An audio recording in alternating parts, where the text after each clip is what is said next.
Hey, it's MJ from the coaches panel. I hope you're well. Is your 2024 season done? Don't worry, we're going to open up the black book for you and help you through. Are you needing to get on or off some players in these critical final 2 weeks? We got you covered. And then there's some big injury concerns and confirmed outs that we've got to talk about, all on this week's AFL Fantasy Strategy Roundtable. 2 weeks left to go in your AFL fantasy season. For some, you could not hope it hurries up and ends quicker, while for others, season high personal best ranks are at stake, or your league finals victory. We're going to help you figure it out as we work through this week's AFL Fantasy Strategy Roundtable. It has been a number of months since we've heard this man's voice on not only the coaches panel, but he was a central part of the pod over the past number of years. We've managed to squeeze him out of the chaos of his life. If you're watching online, we're keeping the mystery of what he looks like, although you probably know from a pod listenership. Lewy, mate, nice to have you back on deck. How are you?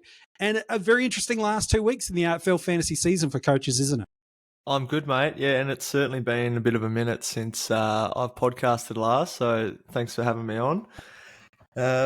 Yeah, keen to talk a little bit of fantasy, mate. And these are always the most intense couple of weeks for the coaches that are competing, and it's probably a little bit opposite for the coaches that maybe aren't right up there in the crux of the ranks. But there's always sort of matchups that you've got in your keeper leagues, your drafts, and even your head-to-head matchups in classics. So there's always something to keep you pretty engaged there.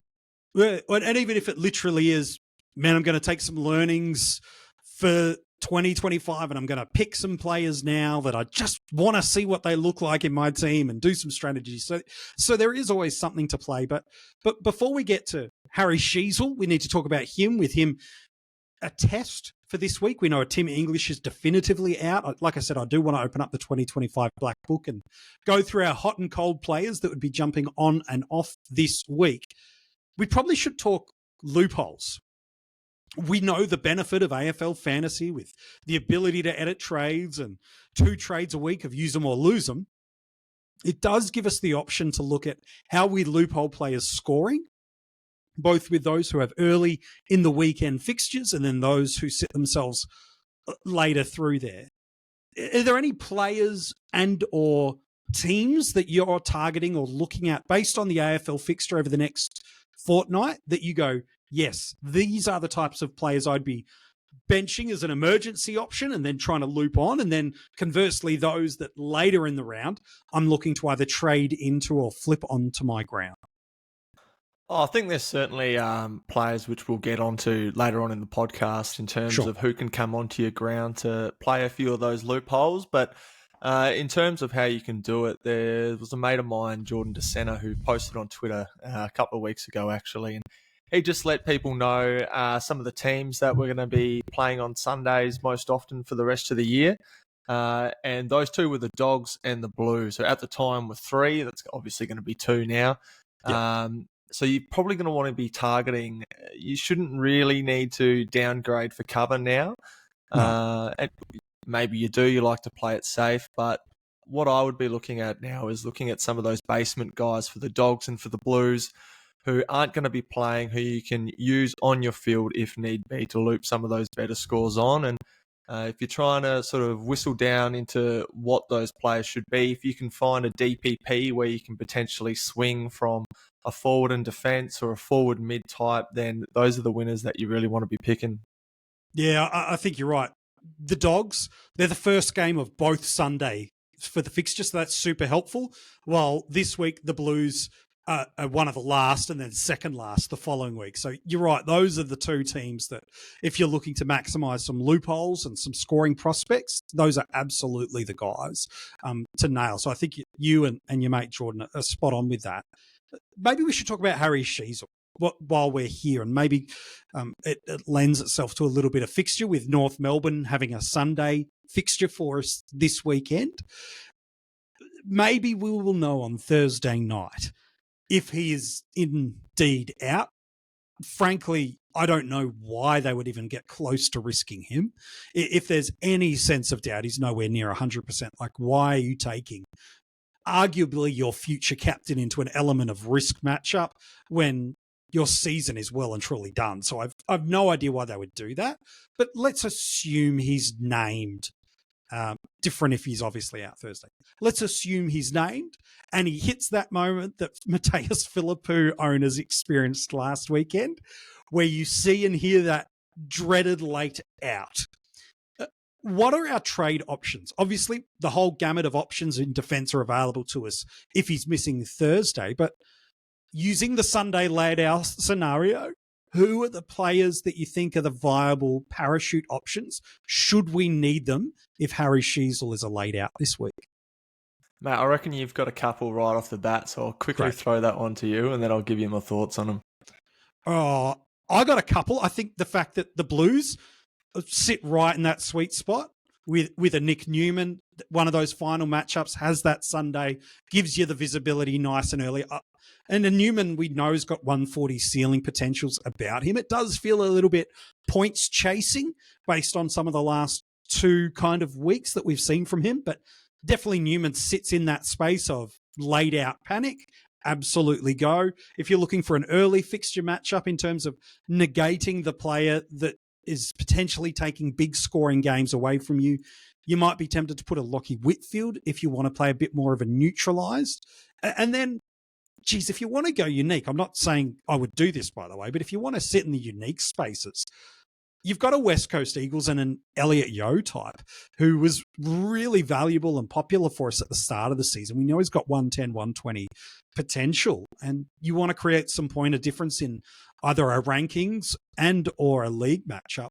He sits there. So I think Newman will be the popular one that people will go to if indeed we need the late out parachute. But I think the beauty of it is that we do have some options available. It's not like it's the last game of the round, Philippou style, where it's like, man, I've got three teams to choose from and no real great options. We do have options for us, which is helpful. Yeah, it is. And hopefully we find out about this late out, not too close to that game, because that's where it will become a bit tricky. And that's where that first guy you mentioned, Nick Newman is probably going to be the number one candidate that coaches go to just based on recent form. He's got like a couple of nice matchups. I've got it written down here, Eagles and Saints. So those are two teams you can be relatively confident about. He's got a high ceiling there as well. And not that he's got to worry about it either, but there's plenty of job security there in that Carlton have a few injuries at the moment. So a little bit extra added responsibility there, perhaps. Where it does get a little bit interesting is if you're going to go outside of that. I don't mind like a Dan Rioli. He comes up against the Hawks this week, which I don't mind as a matchup. And then Gold Coast Suns, who he's been rumoured to potentially be off to at the end of the year. And always love that. If you can add a couple of dollars to his contract, I think he might play out of his skin there. So those are probably the two following that North Melbourne game that you could pivot towards, I think. Yeah, it's a good shout. And again, we might know on Thursday evening when teams drop. And now all of a sudden, as we'll look through in a few moments, who our best defenders are to trade into, man, now the options become available to you and you could get whoever you want. But we deliberately wanted to give you those early warning parachutes of save that trade for Sheezel that's available. Because it does matter to us, doesn't it? Like there were some coaches this weekend, Louis, that were locked into Philippou and maybe they lucked into a lucky Aaron Cadman score, but there were some that were now copping a donut because they had players like a Billy Dowling that wasn't playing. So knowing when players are and aren't playing and where there is potential injury or laid out risk, which we know about Sheezel, that's important to hold. So I'd definitely be, where I could, managing my trade cadence coming into this week should Sheezel be named. Because as far as, frankly, I'm concerned, not that it really matters to North Melbourne what I think, why are you playing your best player if he's even half injured? Like, what are you trying to gain here? So I'm with you. I think it's more likely to be Thursday, we know, but I think we need to have that trade back pocket ready to go from a Sunday perspective. What we do know, though, Louis, is Tim English is out this week. I suppose you could put Mackay and Curnow as well as a bunch of others that we know, but those two are probably more draft or Supercoach relevant. Is it just as simple as, if you're an English owner, we know it's a trade, but is it just a 2-horse race of whichever of Cherry and Marshall you don't have, you're trading into? Or is there a little bit more opportunity to scope to look elsewhere? Or is it just a 2-horse race, really? Oh, look, you're probably pretty spot on there. I wouldn't rule out Max Gawn entirely. I think he's playing for potentially a little bit of pride there the last 2 games for Melbourne. But you've got to go off recent form here, and Rowan Marshall and Tristan Cherry have been far and away the best ruckman this year, and they're just getting it done every single week. And certainly if it's Tristan Cherry that you don't have in your side, then what an opportunity. Jump on immediately. I think he's going at about 151 or something close to the last 3 weeks. Yeah. So that one's a no-brainer. Put it on him and put the C on him. Failing that, Rowan Marshall's your next best option. And then you go into your Maxi Gawn. So these are all names that we would have been speaking about pretty much all year. We know the sort of form that they're in and what they can produce. So I think it's a 2-horse race with Max Gawn coming in not too far behind. Yeah, it's true. Like Tristan Cherry's going for a world record AFL fantasy 4 150-plus scores in a row. Now, we're all talking about it. We're all likely jinxing it. But gee whiz, based on his current form, who he's got matched up against this week too, like there's a world where your VC and C is Cherry and Marshall based on the matchups this week. So I agree. I think it is a 2-horse race. Gawn owners will be happy enough to hold him because it is a favourable matchup this week too. But I'm with you. I think it's a bit in that 2-horse race.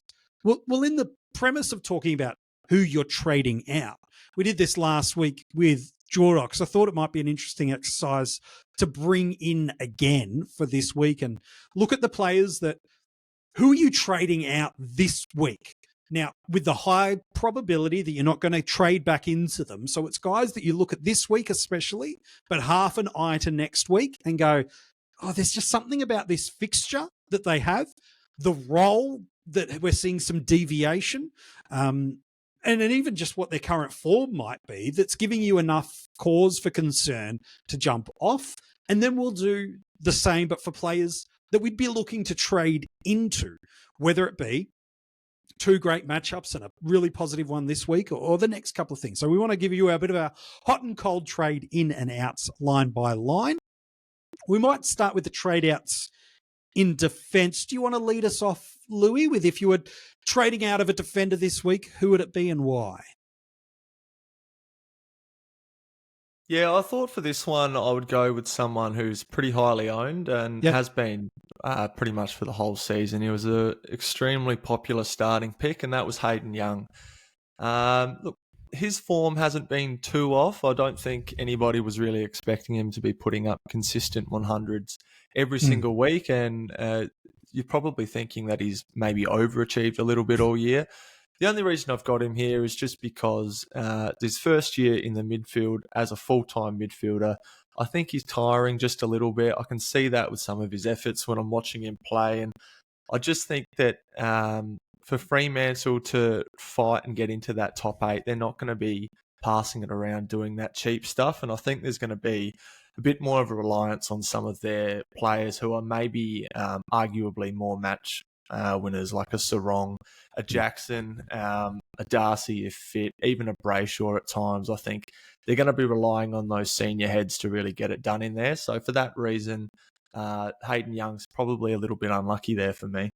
Yeah, no, and again, what you're trying to do in these final 2 weeks, as much as look for ceiling types of players, is you're also looking to create an element of separation, whether it be in a matchup or a rankings perspective. And his ownership, Hef from the Keeper League pod does a great job over on X, really unpacking for you what the ownership of the top 100 is, let alone then the overall, which you can see within the tabulation of every player profile.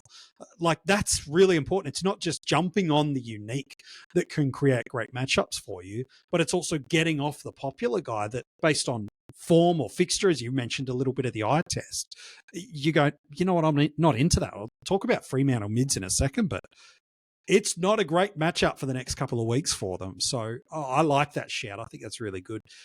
For me, it's a bit more unique. So if you want to go a bit out there, but if I've got a Bulldogs defender in Bailey Dale, who was a great value pick at portions during this season, his last three, I know we're down to the last two, but his last three were really bad matchups. He's got North and GWS to go, and these are all bad matchups from varying scales for players that sit in that designated kick, wing, let alone general defensive line. And so from a Bulldogs perspective, Dale, yes, has 120 plus ceilings about him. But if I was sitting in that unique space, oh man, I wouldn't want no part of it, because where there's for classic and for rankings, where there's safety in numbers in ownership, where they, for Hayden Young, say he delivers a stinker of a 70 this week, the overarching population of AFL fantasy are like, well, everybody has it. But when you get a unique guy that stinks based on a fixture, I want to get off that straight away. So for me, for the few that are sitting with Bailey Dale, I'd be pulling the eject button. I'd be wanting to jump off that. Let's head to the mids then, Louis. Who's the midfielder you'd be looking to trade out of this week and why? For me, this would be Noah Anderson, who's quite a young player for the Suns. I've always highly rated him, and he's shown, to be frank, some frightening ceiling in the past. His matchups aren't terrible here. He's got Melbourne and the Tigers, so from that perspective, I'm not writing him off by any means, but it's just the way that he's scoring lately. I'm not sure is sustainable to keeping his scoring up and about over 100. I look at his tackles. He's got 4 tackles in the last 5 weeks. Yeah. It's just not his role in there to really pad the stat there, which is what can get us those extra fantasy points we like to see.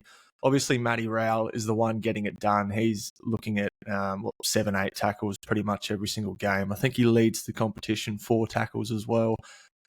So it's very much more of an outside role for Noah Anderson at the moment. And unfortunately, it's just not translating to points in the last couple of weeks. He's gone in that time 78, 85, 98 and 94. So given that one of those games is going to be away as well, People's First, where scoring can sometimes be a little bit up and down, I think you're okay here to just cut your losses. 837k. He's not got a massive price tag on his head anyway, but I think it's not going to take you too many dollars to jump up and find a player that can potentially drop you that 110 to 120 plus scoring that you really want to see on your way home.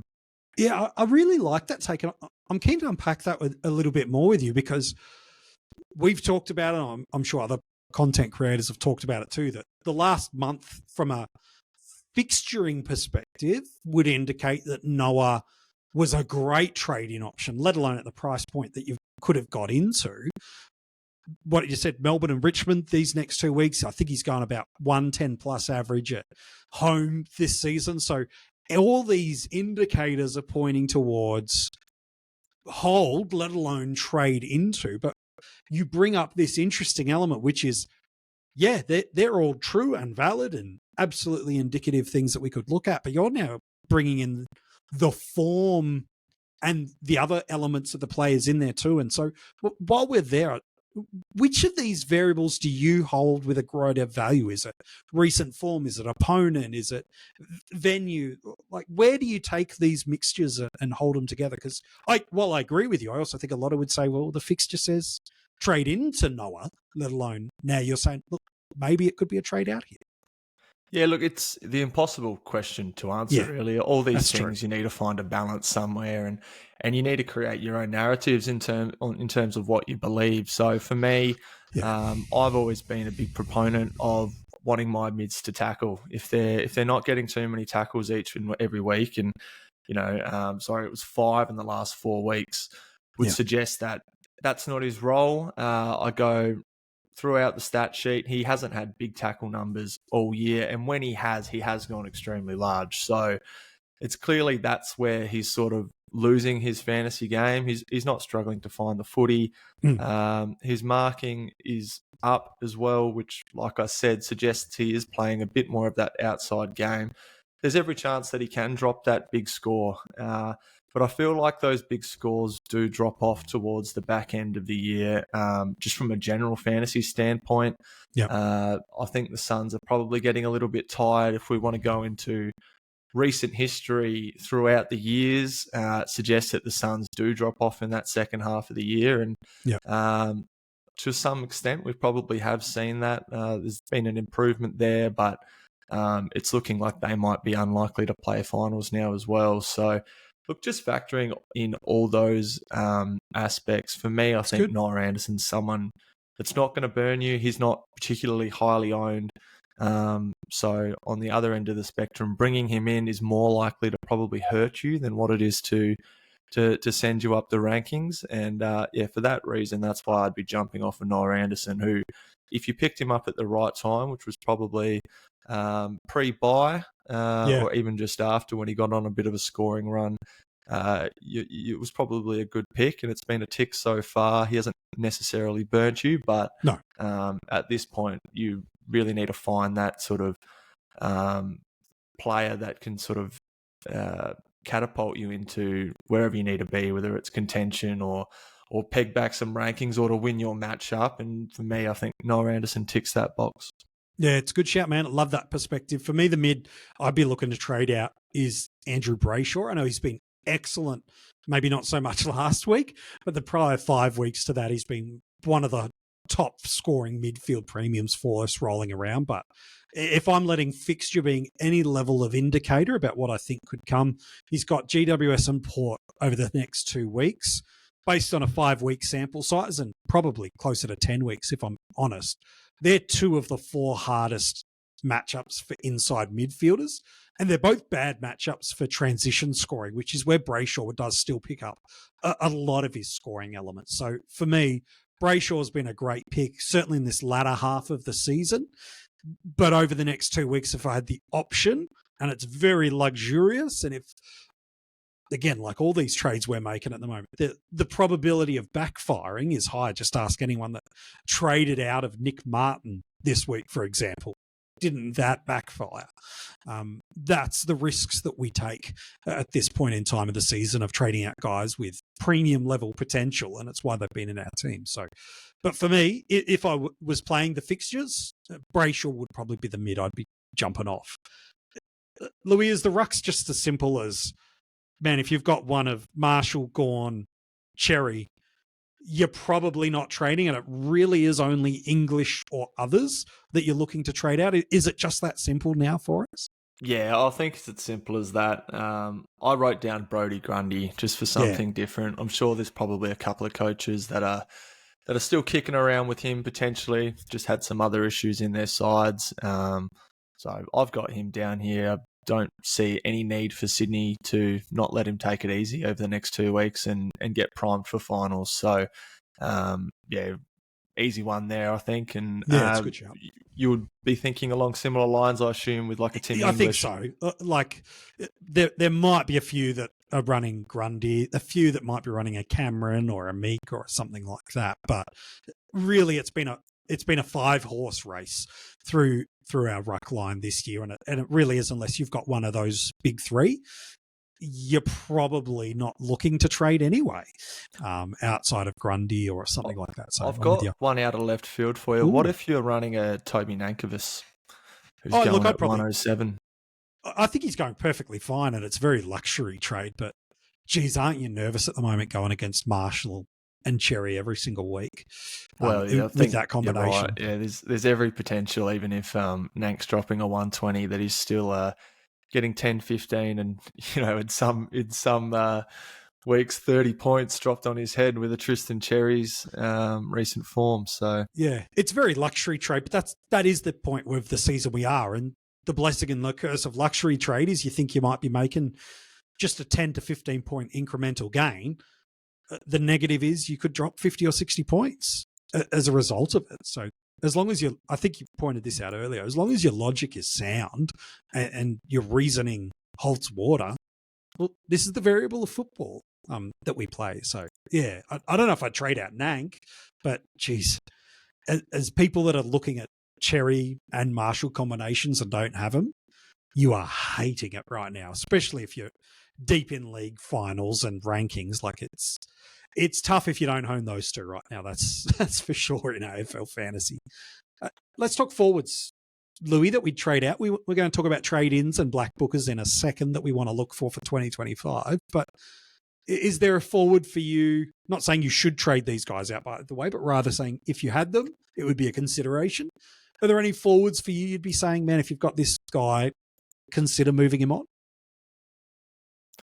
Yeah, it's, as you know, it's such a small pool in the forward line. Yeah. So, and it feels like every 5 weeks, the players that we're sort of eyeing off outside of that big 4 or 5 are rotating through. There's no real consistency there. I think one that was getting a bit of hype a month or two ago was Ajay Simpkin. He was coming in cheap. Yeah. He dropped that 132 against the Eagles, and I think a lot of people sat up and thought this could be our guy who, at the start of the year, even I was a big believer that he would be one that would be relevant in our forward lines. It hasn't happened consistently anyway. He looks like he's a bit of an 85 guy, and failing that, he's more in the 60s. He's just not the player that he was a couple of years ago, and that's mostly just due to his role. There's a couple of young gun mids in there that are getting the opportunity, and it's just not advantageous to North to get the midfield minutes into Jai Simpkin like it is like a Wardlaw, an LDU, and the Sheezel, these sorts of players who need that time in the midfield to develop. So for me, I'd say Jai Simpkin, time to jump off. He's got Dogs and Hawks in the last 2. Yep. You can't even really point to recent form with Tigers and West Coast putting up a 78 average against both of those two sides. So I would be able to cut ties with him pretty comfortably, and I wouldn't mind jumping off of him onto maybe a more contentious guy as well, because there's not a whole lot of points separating that sort of 6 to 10 range in the forward line on any given week. True. Yeah, you're right. Basically, we've got these big 4 guys that are highly owned across the format, and then 3 or 4 guys, maybe 4 if you want to throw, Philippou in the mix prior to the laid out. We're just running a combination of these guys, and some weeks we get the 20-point upswing on others, whether it be a Moore, whether it be a Rankin, whether it be a Simpkin, whether it be whoever. And then the next week we lose that 20-point advantage that we feel like we've got. So it does feel a little bit roller coaster through there. I'm going to go out a little bit chaotic because, what's a coaches panel podcast without a big call? But by the way, I'm not saying you should do this. I'm just saying you should consider this. Why not trade out a Jai Caldwell? Highly owned, highly popular, but you've got Sydney and Brisbane over the next 2 weeks. It's not a pretty matchup for inside mids against both of those two teams. Now, I don't think if any tag is coming, it's not coming to him. It certainly would come towards Zach Merritt, if anyone, but it's a little bit of a tough matchup for the next 2 weeks. And also these last 3 weeks, I still feel like while Parrish coming in has been good for Essendon overall, it does feel like this midfield mix that felt like it was quite settled over the few months or so before that has seen some change. So how does Shield, Merritt, Durham, who's had the biggest centre bounce change to his positioning, Parrish and now Caldwell, how do these 5 work together effectively? And I don't feel like they've resolved that at the moment. And so, yeah, if you want to create some deviation from the pack, I don't really like any of the options that you'd be trading into from him, which is why I'd hesitate to really drive it hard for you. But again, much in that Hayden Young style of conversation that you mentioned, that be it, there are better and more options available in the defensive line. There is a world where Caldwell dishes up the underwhelming scores that we've seen most of our premium, and I use that word loosely, forwards this year, which is 90s, 120s 1 week, 60s and 70s the next. So am I saying do it? No, it's stupidly luxurious, and I don't know if many should or would do it. But yeah, you want to create some separation from the pack? That'll do it. That's for sure. Whether you should is a different conversation. What about the inverse of this then, Louis? Let's look at the players we would say you should trade into. So again, favourable role, favourable fixture, favourable form, favourable venue, all the things that we go, man, if I was trading into a guy this week in this line, 100% this is the player we'd be identifying. Who in the back line are you pretty keen on trading into this week? For me, I'm really liking what Jack Sinclair is doing. It feels like he's finally hit his straps. He was a bit of a slower starter. He's had a couple of injury woes, and his role was thrown around just a little bit too often. He does play a good mixture of both, but about a month or probably maybe 2 months ago, I just saw something click there, and he's starting to play some consistent footy. He's got Geelong this week. I don't have the stats in front of me right now. That was something I forgot to do pre-pod, but the last couple of times he's played Geelong, he's absolutely loved them, and I think it's upwards of a 110 average the last couple of times that he's played against them. So for me, Jack Sinclair has the ceiling, plays for a team that is really good in terms of their scoring in the defensive half. They love to give it to him. And I just think this is a guy that can potentially finish with a couple of 120s, which is exactly what you want from your defenders. I've got no doubt he'll be probably a top 4 scorer in defence for the last 2 weeks. Yeah, it's a good shout. I'm going to stay in the same game for my defender that I'd be trading into, and it's Max Holmes at under 800k. So again, if Sheezel's out early in the round, all of a sudden now it opens up some money for you to jump on top of somebody else, like your Anderson up to somebody else if you wanted to do that. But he's got a great fixture of West Coast and this week's St Kilda. He's a top 10 player in the league of scoring from transition. And both of those two teams are really favourable in what he can do, whether he plays across half back, gets a little bit of wing and or centre bounce.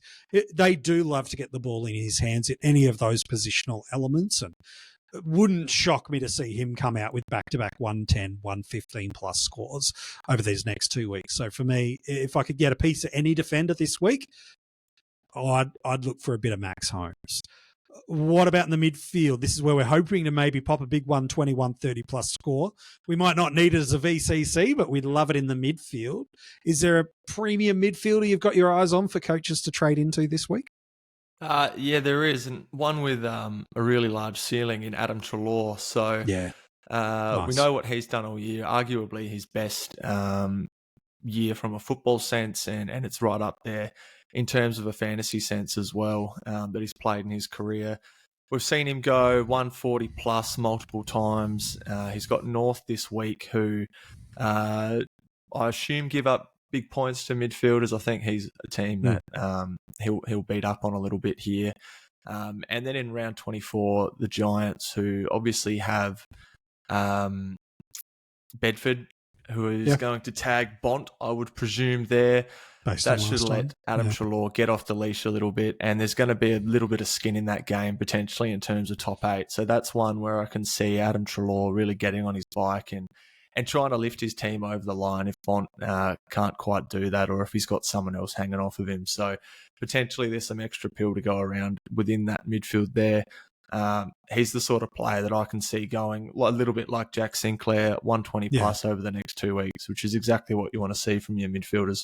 Oh, 100%. And if it's a league focused or a ranking and you're keeping an eye on what those in and around you are sitting in, it's the type of player you feel nervous coming up against. You never feel safe that, he's going to be a 105 guy or he's going to get tagged and get a 90. He is the type of player that's got 150 potentials and pedigree, and he's done that this year, that you are extremely nervous about coming up against. And that's what you're looking for at this time of the season is monster ceiling guys and two really potential favourable moments for him. So I really like that shout. I'm going to stay his best mate, Josh Dunkley. For me, 901k, he's got the Pies and the Bombers over the next 2 weeks. And right now, those two teams are 2 of the top 4 matchups for inside mids. And yes, Dunkley's had some roller coaster-ish moments for us this year, but much like Treloar, you talk about a player that could put a 150 on top of you, get to that 110, 120 marker by 3/4 time. He does what you talked about earlier on this podcast, Louis, where he brings the ability to score consistently 40, 50 points per game just through tackles alone, let alone what he could do through possessions and marks and kick goals. So to me, if I'm thinking there's a guy that could pop some 120 plus scores over the next couple of weeks based off fixture and based off historical pedigree, I really like Josh Dunkley. So, the Ads and Josh duo, I don't mind that one from you. Brux? It seems appropriate, doesn't it? I really like that Dunkley call as well, because there's been some rumours throughout the year at different times that Lachie Neale's been a little bit sore.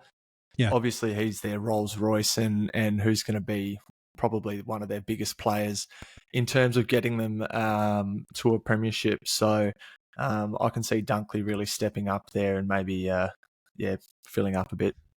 Yeah, it's true.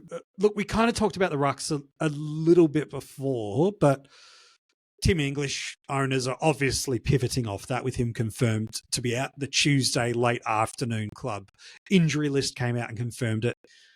It does just feel like Louis, Marshall, Cherry. Like Marshall's got a great matchup this week at Geelong. Over the last 5, they're a +20 matchup.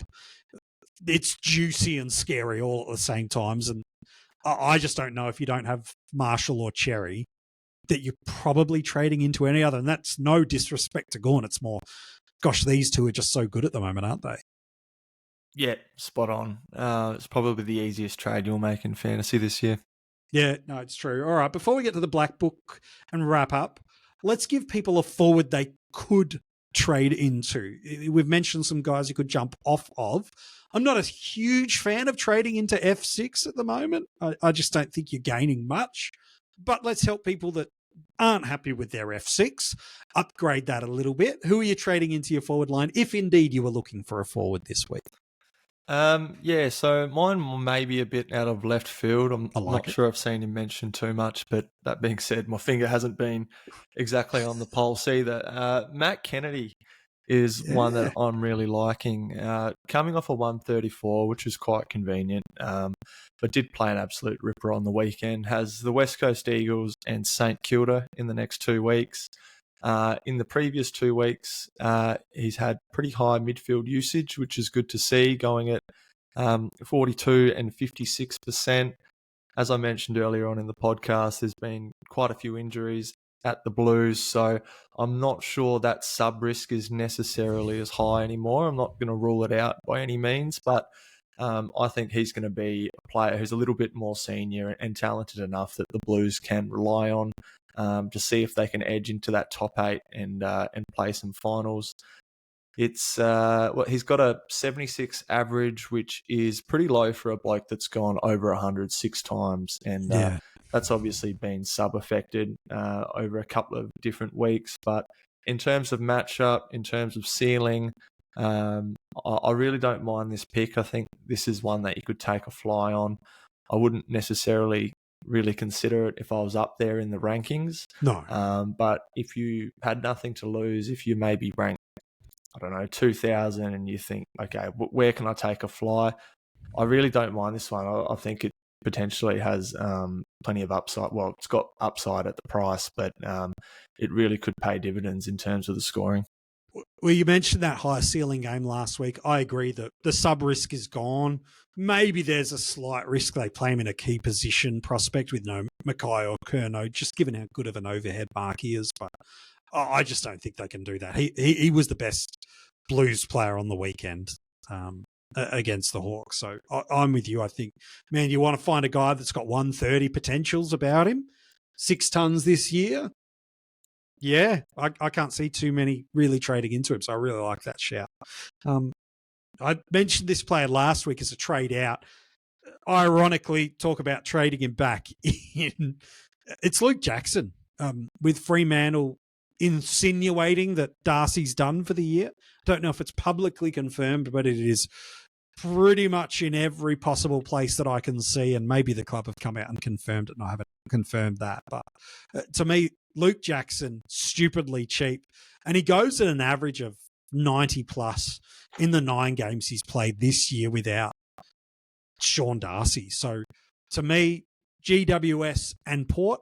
GWS is a positive matchup. Port's not as good as it used to be for rucks, but he is the kind of player that can pop a 110 for you, and they're favourable enough options for him and for Fremantle should that eventuate. So to me, I don't love it, but if I wasn't loving my F6 and I just wanted to take a different poison, I'd trade into Luke Jackson, so to speak. So, yep, if you want to do that, you can absolutely step into that space. I like Elijah Hollands too. I mentioned him last week.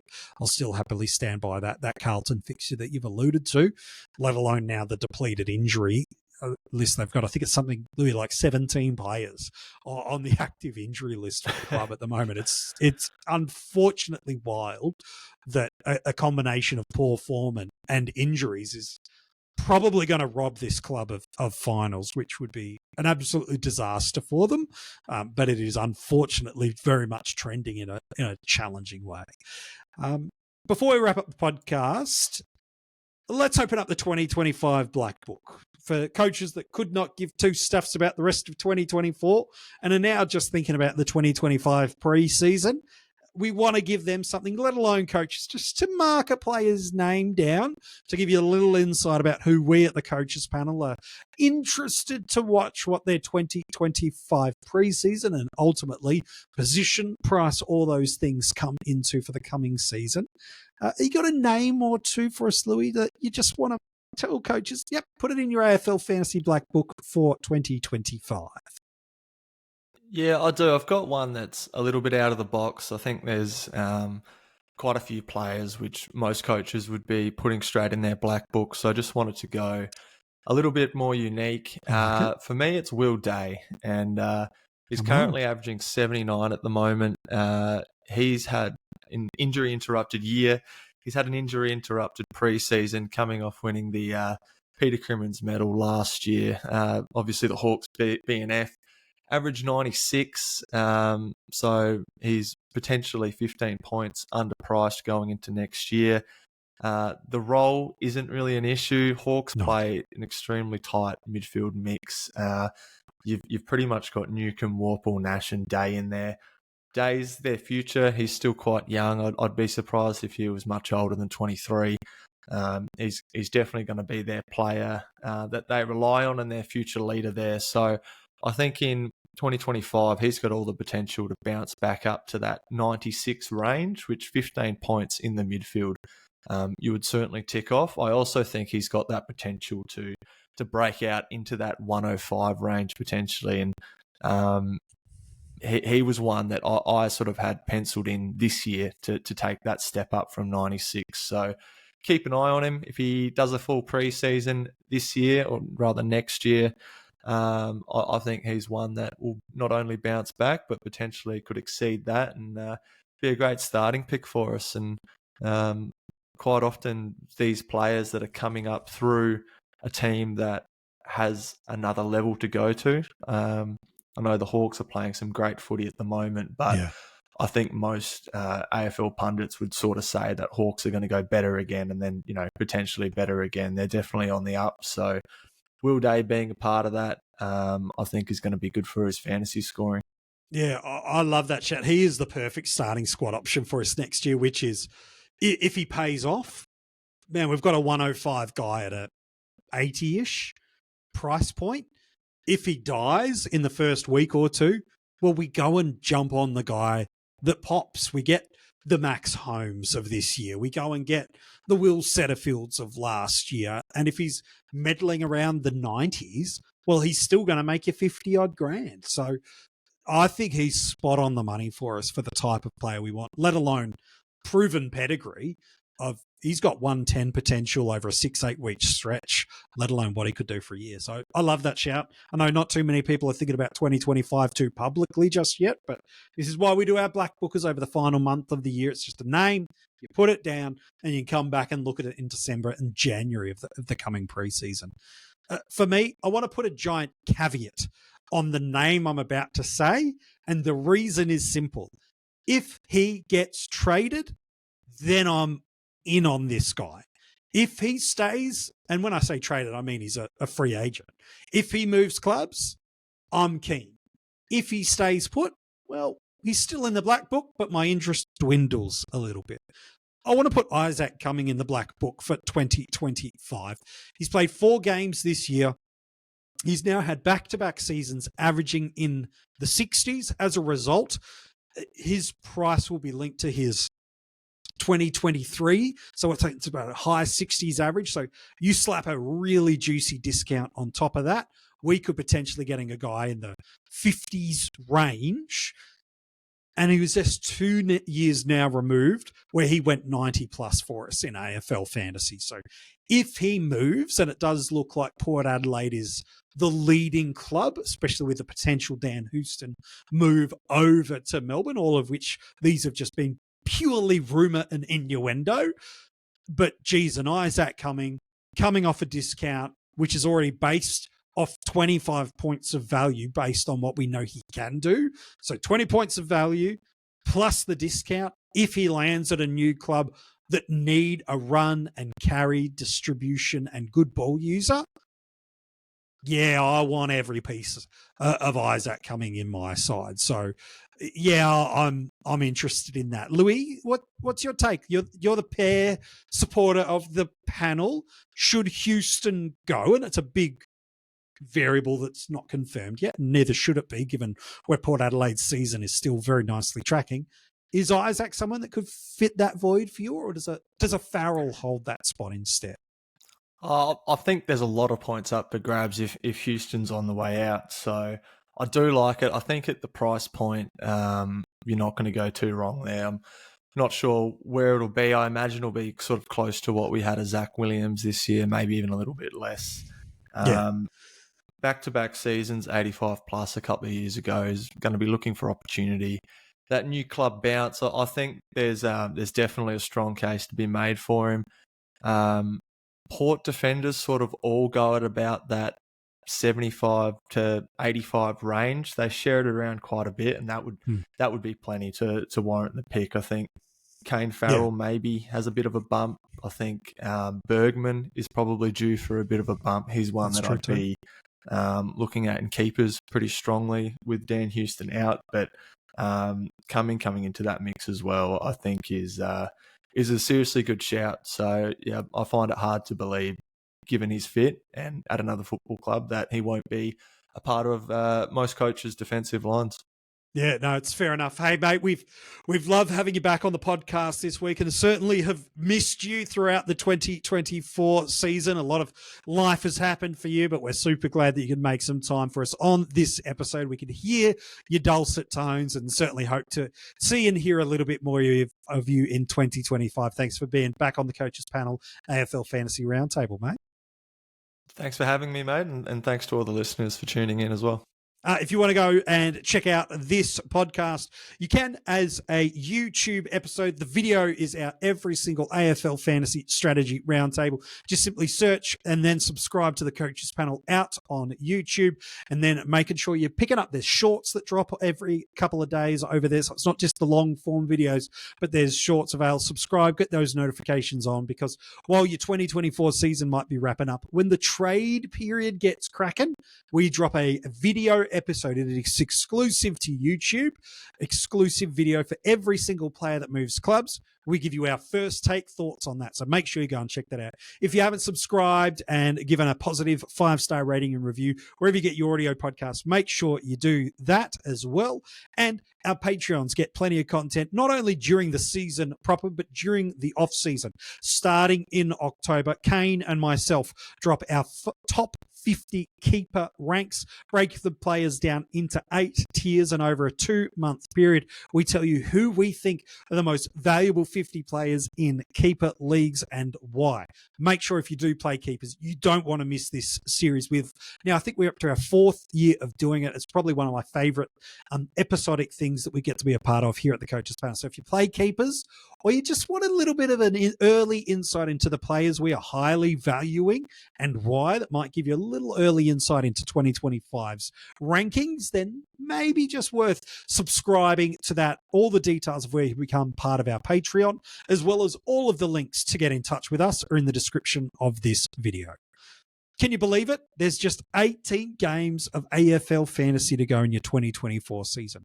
We hope for you over these 18 games, that you land on the right side of injury luck, that your trades, as luxurious as they might be, are favourable, and you nail your VC early in the week so you don't have to have some Sunday scared moments of who you're dropping the C on.